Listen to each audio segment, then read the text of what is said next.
आज की डिसइन्फॉर्मेशन और मिस इन्फॉर्मेशन की दुनिया में फैक्ट चेकिंग एक बहुत अहम काम है और इसकी अहमियत बढ़ती जा रही है दिन ब दिन। पाकिस्तान में भी मुख्तलिफ लोग फैक्ट चेकिंग का दावा करते हैं। जियो ने फैक्ट चेकिंग के नाम से एक प्रोजेक्ट शुरू किया और उनकी एक फैक्ट चेक जो दिसंबर 2022 की 30 तारीख को शाया हुई, उसको आज मैं फैक्ट चेक करने लगा हूँ। उसके अंदर जो सवाल था कि क्या यह दुरुस्त है कि इस्लामाबाद से कराची का जो किराया है वो 80,000 रुपये तक जा पहुंचा है।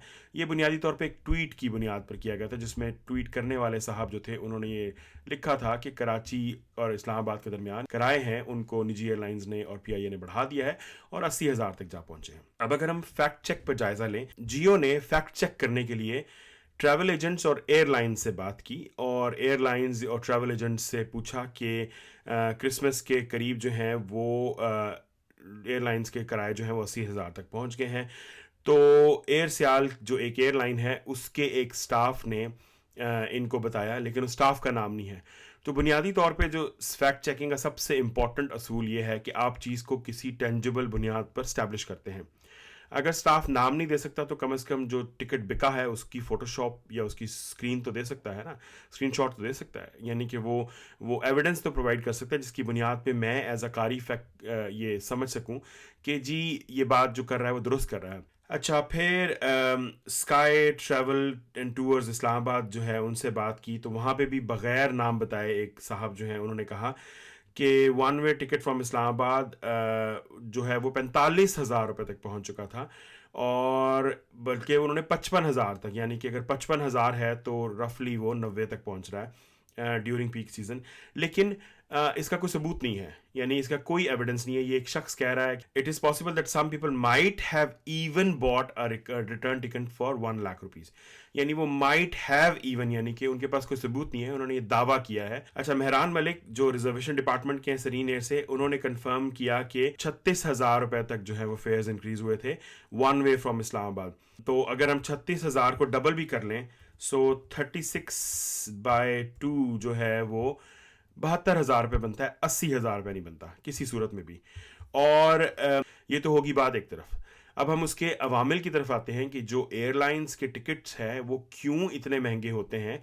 80,000 के नहीं, लेकिन 80,000 से कम के भी 70 तक अगर जाते हैं या 72 तक, जैसे हमने चेक किया उस शख्स के दावे के मुताबिक, वो क्यों जाते हैं और अवामिल क्या हैं उसकी बुनियाद पर, और ये हर साल ये शोर शराबा क्यों पड़ता है।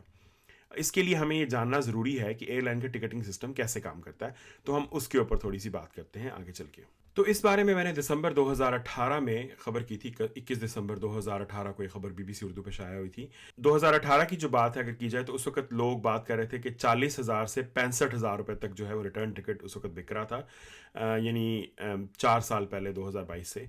उस वक्त जो एक बहुत बड़ा फैक्टर ये भी था कि मार्केट के अंदर जो थी, जो एक बड़ी एयरलाइन वो गायब हो गई थी, शाहीन एयर जो है भी बंद हुई थी, और एयर ब्लू, पीआईए और सरीन जो थी, वो दोनों 3 एयरलाइन जो थी डोमेस्टिक फ्रंट पे काम करी थी। सियाल अभी आई नहीं थी, अब तो खैर फ्लाई जना भी है, तो 5 एयरलाइंस इस वक्त पाकिस्तानी मार्केट में हैं। सो अब बुनियादी तौर पर अगर हम देखा जाए तो शाहीन 4 फ्लाइट्स उस वक्त चलाती थी। एक तो ये कि सीट्स कितनी अवेलेबल हैं और सीट्स की डिमांड जो है वो बुनियादी तौर पर कितनी पूरी हो रही है। अब दिसंबर के महीने में जो जो लोगों को समझ नहीं आती बात, वो ये है कि इंटरनेशनल ट्रैवल की डिमांड भी बढ़ जाती है। जो हमारी डोमेस्टिक एयरलाइंस हैं वो बुनियादी तौर पे जो विंटर की जो डिमांड है उसके लिए जहाज़ों को गल्फ़ या दूसरे रूट्स पर डिप्लॉय करती हैं, जिसकी वजह से डोमेस्टिक रूट के अंदर एक्स्ट्रा डिप्लॉयमेंट नहीं हो सकती। अब जब एक्स्ट्रा सीट्स अवेलेबल नहीं होती तो जो सीट्स अवेलेबल होती हैं वो सारी की सारी फिर बिकती हैं। अब एयरलाइंस का जो बुकिंग सिस्टम है वो बहुत इंटरेस्टिंग है। एयरलाइन के बुकिंग सिस्टम में अगर आप जाएंगे तो अगर आप कल का टिकट खरीदते हैं या हफ्ते बाद का टिकट खरीदते हैं तो वो महंगा होगा। अगर आप यानी कि डिपेंडिंग ऑन कि उस जहाज़ उस फ्लाइट के अंदर कितनी सीटें बिक चुकी हैं या कितने टिकट्स बिक चुके हैं। लेकिन अगर आप आज से 6 महीने बाद का या 3 महीने बाद का टिकट खरीदते हैं तो वो सस्ता होगा, लेकिन वो महंगा भी हो सकता है अगर वो सारी की सारी फ्लाइट बुक हो चुकी हुई है। क्योंकि बुनियादी तौर पर हर फ्लाइट के अंदर जो लो कॉस्ट मॉडल पाकिस्तान में एयरलाइंस जो हैं वो अडॉप्ट करती हैं, उसमें किराए के मसलन 10 से 15 सीटें जो होती हैं उनका किराया सबसे मिनिमम होता है, यानी कि जो लवाजमात हैं उसके बाद थोड़ा सा मुनाफा रख के वो उस टिकट को बेचना शुरू करते हैं, और आहिस्ता आहिस्ता बढ़ते बढ़ते वो टिकट इतना महंगा हो चुका होता है कि वो जो फुल प्राइस है उसके ऊपर बिकता है। अच्छा, अब जो ये टिकटिंग सिस्टम है ये बुनियादी तौर पर जो लोगों को समझ नहीं आता कि ये अर्लियर बुकिंग के ऊपर डिपेंडेबल है, और पाकिस्तान के अंदर अब अल्ट्रा लो कॉस्ट मॉडल भी आ चुका है, जिसमें आप बुनियादी तौर पर एक सूटकेस के साथ सफ़र करते हैं, जब आप दूसरा सूटकेस ऐड करते हैं तो उसके पैसे ज़्यादा बढ़ जाते हैं। अगर आप उसमें बुनियादी तौर पर मज़ीद लवाजमात ऐड करते हैं तो उसकी टिकट की कीमत बढ़ती जाती है, और एक टिकट जो है वो अपनी ओरिजिनल जो एक सूटकेस वाला जो टिकट है, वो अगर आप उसमें मज़ीद सामान ऐड करते हैं तो वो डबल प्राइस तक भी जा सकता है, डिपेंडिंग ऑन कि आप वेट कितना लेके जा रहे हैं। और ये मॉडल चूंकि इस चीज़ पर किया गया है कि जो कम वज़न के साथ सफ़र करने वाले मुसाफिर हैं उनको एडवांटेज दिया जा सके, और जहाज़ों के अंदर जो बुनियादी मिनिमम सीटिंग जो है वो उसको फिल किया जा सके, इसलिए किराए आपको कम नज़र आते हैं। अच्छा, मैंने दिसंबर के आखिरी 10 दिनों में स्क्रीनशॉट्स लिए थे मुख्तलिफ एयरलाइंस के टिकट्स के, तो वो मैं शेयर करता हूँ जिससे आपको क्लियरली अंदाज़ा होगा कि टिकट्स की प्राइसेस एग्जैक्टली 80,000 नहीं थी, बल्कि बहुत कम थी पीक के दिनों में। और मैंने 1-2 दिन के वक्फे से ये स्क्रीनशॉट्स लिए थे, मैं आपको उसकी डेट्स भी दिखा दूंगा। स्क्रीनशॉट में दिखा रहा हूँ कि ये स्क्रीनशॉट मैंने किस तारीख को लिया था। अब अगर हम देखें तो 21 दिसंबर को मैंने ये खबर फाइल की थी, तो 20-21 दिसंबर को अगर हम रेट देखें, हिस्टोरिकल रेट, तो दिसंबर 2018 की 20 तारीख को 138.9 था, और 21 दिसंबर को 139.1 जो था वो डॉलर का रेट था। और अगर हम इस वक्त देखें यूएस डॉलर का रेट जो पाकिस्तान के अंदर है, इस वक्त आज का रेट जो है वो 288 है। अगर हम जियो की फैक्ट चेक की रिपोर्ट के हवाले से देखें, तो जियो की फैक्ट चेक की जो रिपोर्ट है वो शाया हुई है 30 दिसंबर 2022 को, और 29-30 दिसंबर को अगर हम रेट चेक करें तो 29 दिसंबर को 226.5 था, और अगले दिन भी रेट जो था वो तकरीबन सेम था। अगर हम 226 में से 138-139 निकालें तो ये तकरीबन 88 रुपए का फ़र्क पड़ता है, जो डॉलर की कीमत में पड़ चुका हुआ है। अब अगर हम उस हिसाब से जो टिकट्स की प्राइसेस की इंक्रीज़ देखें तो वो बिल्कुल उस प्रोपोर्शन से नहीं बढ़ी हैं।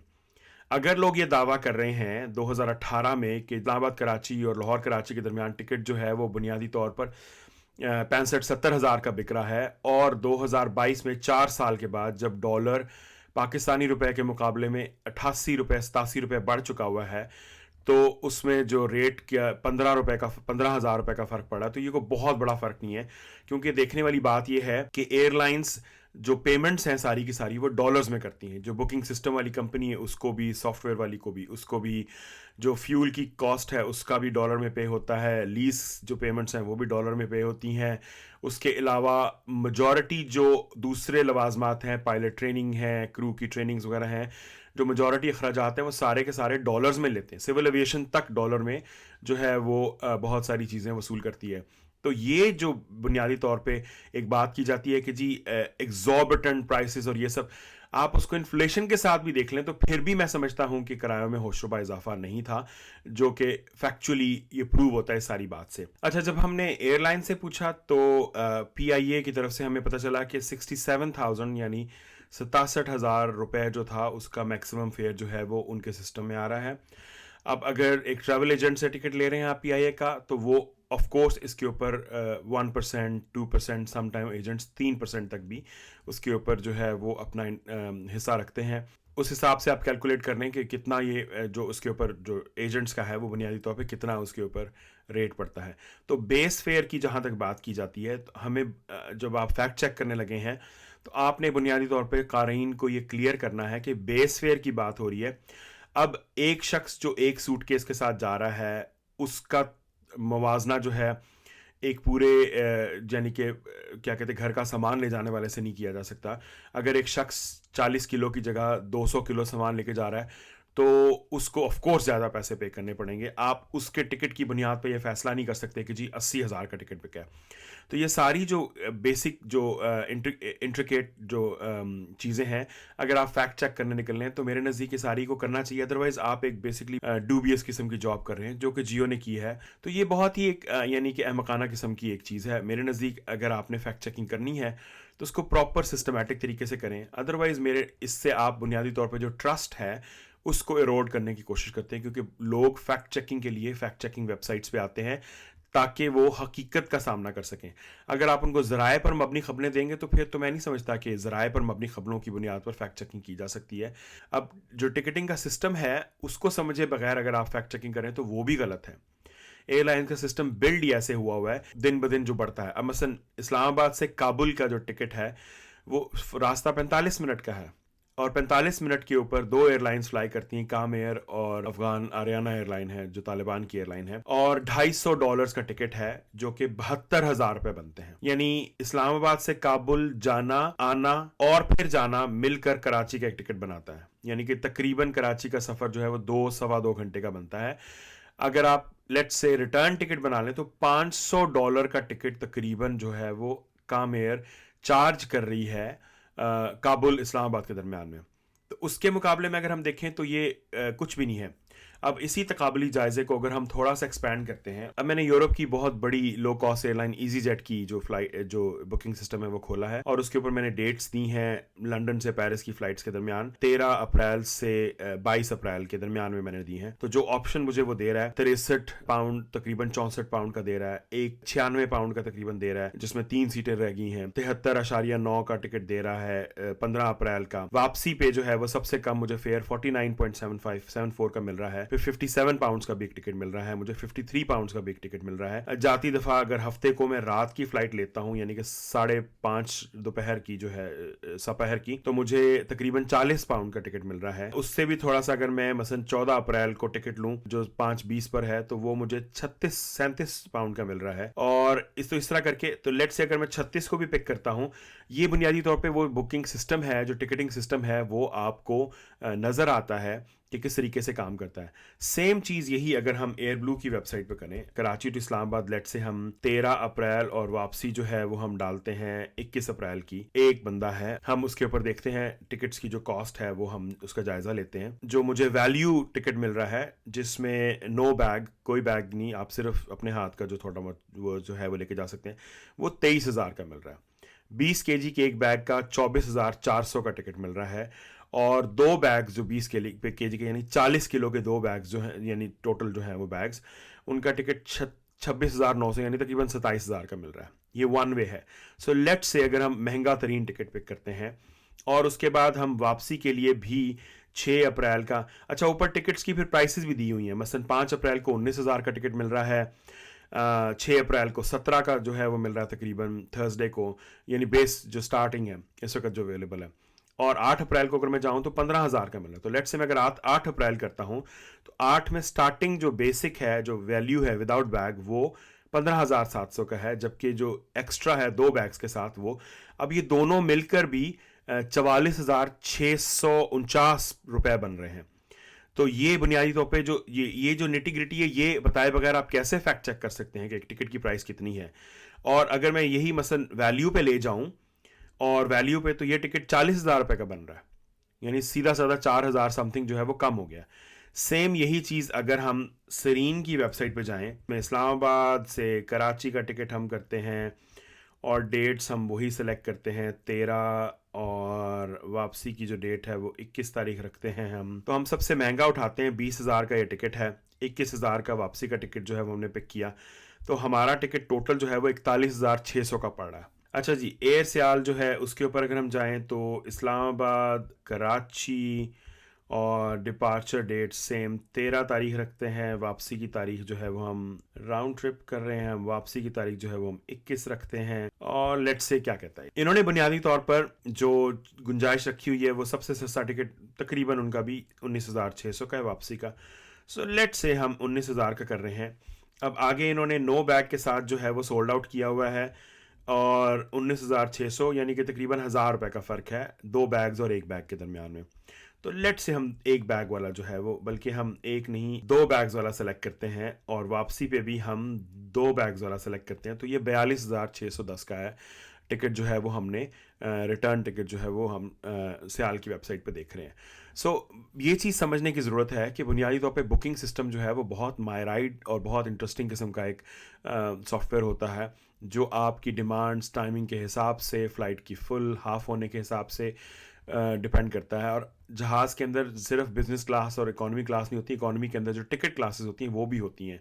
जैसे मसलन 2 बैग्स वाली एक टिकट क्लास होगी, एक बैग वाली एक टिकट क्लास होगी, बगैर बैग के एक टिकट क्लास होगी, रिफंडेबल चेंजेबल वाली क्लास और होगी, चेंजेबल वाली क्लास जो है वो सिर्फ और होगी जिसमें रिफ़ंड नहीं होगा, और अगर आपने बग़ैर रिफ़ंड, बग़ैर चेंज ऑफ डेट, बग़ैर चेंजेबिलिटी के लेने हैं सारे ऑप्शंस, तो आपका टिकट बहुत सस्ता होगा। लेकिन अगर आप मिसाल के तौर पे फ़्लाइट मिस कर देते हैं या आपके साथ कोई मिसहैप हो जाता है, तो आपके कुछ पल्ले नहीं पड़ेगा, कुछ वापस नहीं आएगा। सो ये चीज़ें सारी समझने की ज़रूरत है। इसके बाद आप बुनियादी तौर पे एक फ़ैक्ट चेकिंग, इस तरह की जो फ़ैक्ट चेकिंग है वो कर सकते हैं। सो दैट्स इट। आई होप कि हम इस मैं मज़ीद फैक्ट चेकिंग करता रहूँगा। मैं ट्विटर पे अक्सर करता हूँ, अक्सर जो चीज़ें हैं उनको बुनियाद, तो मैं ये भी देखूँगा कि ट्विटर पे मैं कैसे फैक्ट चेकिंग करता हूँ। अगर कोई बात करता है कि गलत कर रहा है, दुरुस्त कर रहा है, उसके बारे में भी एक वीडियो मैं होपफुली कुछ दिनों में करूँगा। और अगर कोई ऐसा इशू है जिसके बारे में आप समझते हैं या कोई ऐसी चीज़ जिसको आप चाहते हैं कि मैं फैक्ट चेक करूँ और दिखाऊँ कि कैसे मैंने किया है, so I am going to demonstrate in front of you कि वो कैसे होता है। थैंक यू फॉर ज्वाइनिंग, और अगली वीडियो तक खुदा हाफिज़। Don't forget to subscribe and follow on Twitter. Subscribe करना मत भूलिए, शेयर करें ताकि इस काम को बढ़ाया जा सके और हम बुनियादी तौर पे जो गलत और झूठ है, बेशक वो फैक्ट चेकिंग के नाम पे अगर हो रहा है, तो उसका भी मुकाबला कर सकें। ज़रूरी नहीं है कि सिर्फ झूठ जो है वो किसी सियासी जमात के लोग कर रहे हो। हमारे यहाँ आजकल सहाफ़ी जो हैं वो मुख्तलिफ़ एजेंडों के चक्कर में फ़ैक्ट चेकिंग भी गलत कर रहे हैं और झूठ भी बोल रहे हैं, और झूठ को के ऊपर हकायक भी जो हैं वो गलत कर रहे हैं। जैसा कि बड़ा मशहूर एक झूठ हमारे सीनियर जर्नलिस्ट ने बोला अपने वीलॉग्स में कि जनरल बाजवा ने जनरल आसिम मुनीर से कहा था कि जाके वो यूएई से इकामा लेके आए, वही इकामा जो मियां नवाज शरीफ ने 2013 के इलेक्शन में अपने एसेट्स में डिक्लेयर किया था। यानी इकामा पाकिस्तान में मौजूद है, डिक्लेयर हुआ है, डॉक्यूमेंट्स जो दिए गए उनमें मौजूद है। तो उसके लिए हमारे जालों सहाफ़ियों ने खबर चला दी थी कि जी इकामा लेने बाजवा साहब के कहने पे आसिम मुनीर साहब गए थे। So that's it. Thank you very much for joining. अल्लाह हाफिज़।